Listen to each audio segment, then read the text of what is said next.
أعوذ بالله من الشيطان الرجيم. بسم الله الرحمن الرحيم. يقول رسول الله صلى الله عليه وسلم: اقرأوا القرآن فإنه يأتي يوم القيامة شفيع لأصحابه. فالقرآن سبب من أسباب الشفاعة يوم القيامة كما أخبر النبي صلى الله عليه وسلم. فواجب على المسلم أن يقرأ القرآن بقدر ما استطاع وألا يقصر في قراءته، وأن يتعلم القرآن الكريم ويتعلمه، أن يعلم القرآن الكريم ويتعلمه.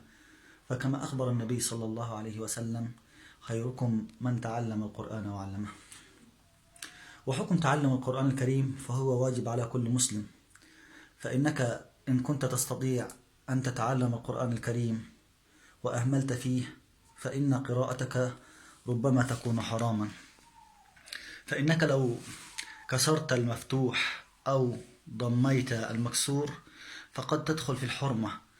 فمثلا عند قوله سبحانه وتعالى: إنما يخشى الله من عباده العلماء، لو أنت قلت إنما يخشى الله من عباده العلماء فقد دخلت في حرمة وجرم عظيم، فقد جعلت الله يخشى عباده، يخشى عبدا من عباده، ولكن المعنى هو إنما يخشى الله من عباده العلماء، أي أنما أكثر الناس خشية لله هم الذين يعلمون قدره سبحانه وتعالى، ولا يعلم قدر الله حق قدره إلا هو سبحانه وتعالى.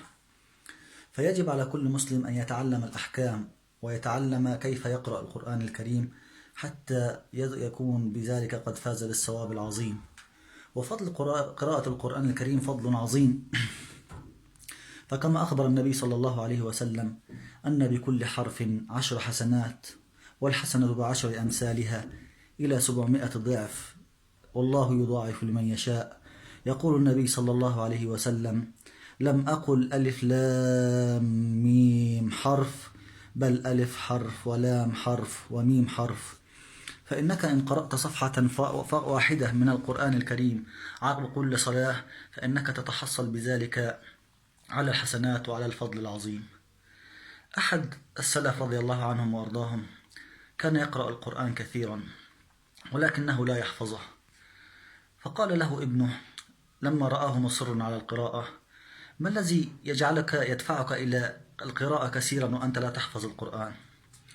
هذا الرجل الحكيم أراد أن يعلم ابنه فضل القرآن الكريم، فجاء بغربال ووضع فيه تراب، ثم جاء بإناء فيه ماء، فقال له: امسك معي الغربال. فمسك الغربال وجعل يسكب بالماء، والماء ينزل من الغربال وينزل معه التراب، جعل يصب في الماء كذلك حتى نزل التراب كله من الغربال وأصبح الغربال نظيفا. فقال له قال الرجل لابنه: هكذا يفعل القرآن بالقلب، فإنه ينقيه ويطهره من المعاصي والذنوب. أيها الأخ الحبيب، لتحرص على قراءة القرآن الكريم، فإنه نجاة لك يوم القيامة، وهو شفيع لك في قبرك. وعليك بالتوبة مهما كانت ذنوبك، ولتعلم أن الله سبحانه وتعالى يفرح بتوبة العبد. ألم تر إلى قول النبي صلى الله عليه وسلم